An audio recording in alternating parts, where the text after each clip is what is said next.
Last Saturday, I saw a number on my bathroom scale that had never appeared there before. 152. 152 pounds. Now, I know to you 6-footers and above, you don't think that's anything. But to a 5'6.5" guy like me, it is an enormous number. I immediately turned sideways, looked into the mirror naked to see if that number reflected reality. I looked like I was carrying twins. I mean, 17 pounds above the 135 that I had weighed just last fall. And those 17 pounds were not applied to my massive chest or bulging biceps. Oh, no, no, no. Right down here in my gut. I know, there's a pandemic going on. We are all under stress. We're stuck at home. We're zoomed out and you're hug deprived. And that makes many of us, say, 200 million, want to eat our way across a refrigerator shelf. And it's so easy to do because the refrigerator is right back there in the kitchen, 10 seconds away, 7 if you run, and I have. And once you're finished with the refrigerator, you can pick up the phone and order takeout or delivery. I have read about the quarantine 15. That's the 15 pounds that many Americans have gained just since March. But I thought those 15 pounds would be on other people, not me. Of course, I know there are things we can do to minimize how the weight gain looks. I'm doing one of them right now. I'm speaking to you from the chest up. But that gets old for the viewer. Of course, you can also wear black, as I'm doing, and you make sure you don't tuck it in, which I'm doing. And, that helps a little. I mean, Elvis wore black for the last 10 years of his life, and we still knew that he was big as a house, so it really doesn't help much. And then there's the old chair. You can hide behind a chair, and if you've got it on wheels, like this one, you can move all over the room and no one sees your stomach. Really good, unless you want to go outside. No, there are really only 2 things that we can do to help ourselves. Let's start with exercise. And I took the bull by the horns. I went out last weekend and I bought a Fitbit.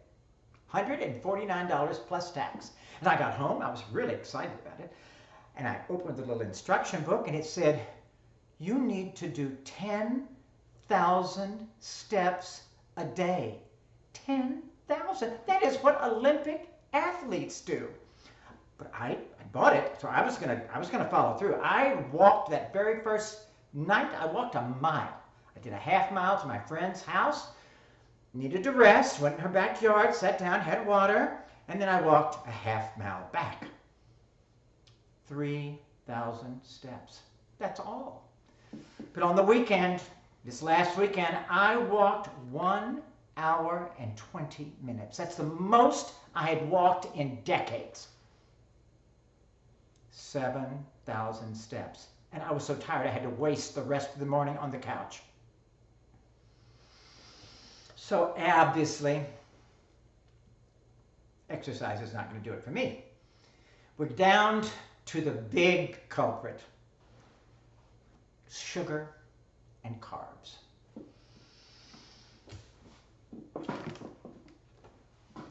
I'm going to tell you about 3 of my favorite comfort foods that I'm now going to give up. The first is lime sherbet. I have loved lime sherbet since I discovered it in the 3rd grade. I know it's not sophisticated. I don't care. I love it. But it's got so much sugar. And then there is Simply Limeade. Oh, it is the most refreshing drink, and yet it has enough sugar in it to require an insulin chaser. Then there's the worst of all: Krispy Kreme chocolate glazed donuts. Not one redeeming social quality. except the taste. Here's what I'm going to do. Get out of there.